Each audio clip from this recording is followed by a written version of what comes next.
Hello, John. So I obviously wanted to speak to you because we made a song called Blame together. Yeah, this is Calvin Harris, by the way. Hello. Calvin Harris.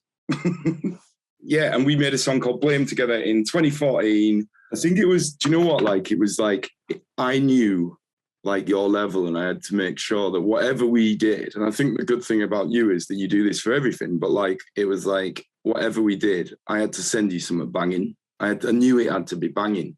And I just remember like recording this like awful, I didn't even have a mic on me, so I recorded it through the mic on the laptop. And you started working on it, and I reckon it was a good like 3-4 months that the record that we were making had me singing through a microphone of a laptop, and it was like so bad. It's funny, Gil. You say it was bad, but actually it was really good. It was actually really good.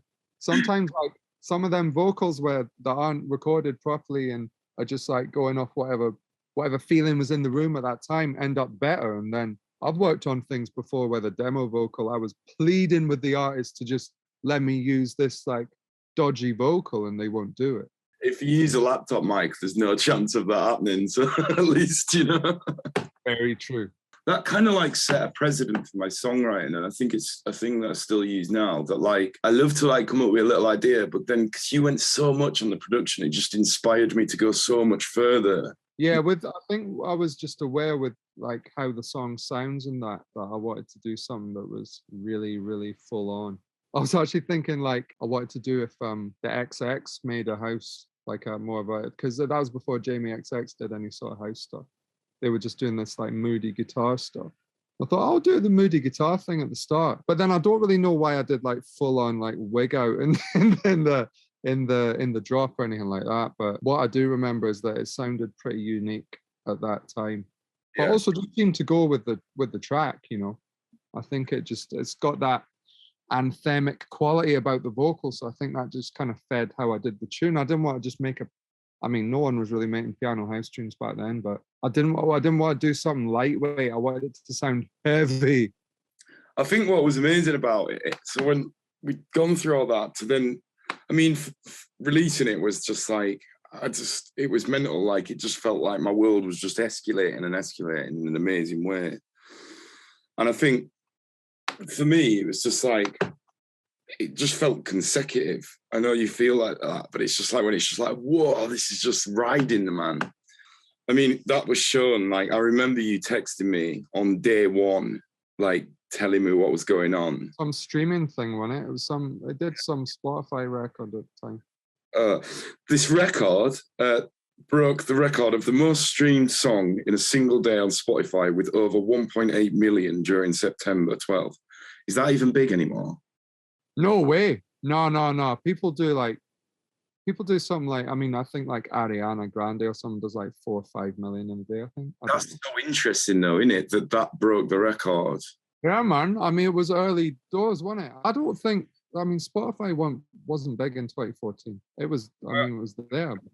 The song also became the first one to ever break 10 million streams in a week. Amazing. Still not a great. It does sort of show, I mean, look, it's all relative, isn't it? It does sort of show you how much things have changed. And I mean, it is a decent stretch, isn't it? From 2014 to now, it's a good 7, almost 8 years. So yeah, you'd expect it to change a lot, but it just kind of goes to show you that we're class, basically. I mean, the lockdown and pandemic's always like kind of adjusting my brain on this, but just to see people all over the world that you've never met, you've never had this thing with, like all singing your tunes, is just, I think that's just mental. And I think one big moment, like, that I really had to like kind of pinch myself.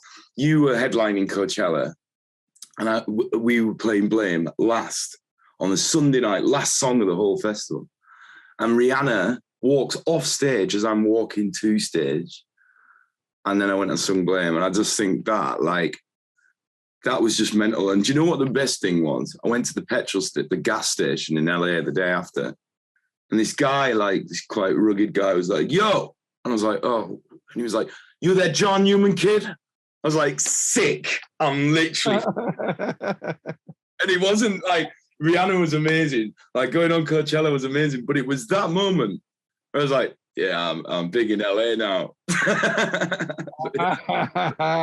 I love that stuff, man.